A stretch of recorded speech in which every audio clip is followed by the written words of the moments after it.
ये भी सवाल पूछा, ये भी पूछा कि भैया एक बात बताइए, राहुल जी बताइए हमें कि अदानी जी का जो नेटवर्थ है वो 3 साल के अंदर, नहीं सॉरी 2014 से लेकर 2022 तक ये $8 बिलियन से $140 बिलियन कैसे हो गया? कैसे हुआ?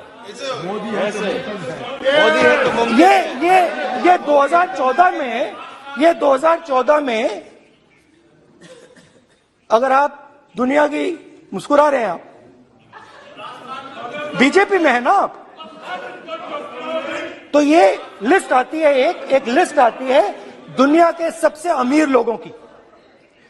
इस पे ये 609 नंबर पे थे 14 में, 609 पीछे बिल्कुल। पता नहीं जादू हुआ,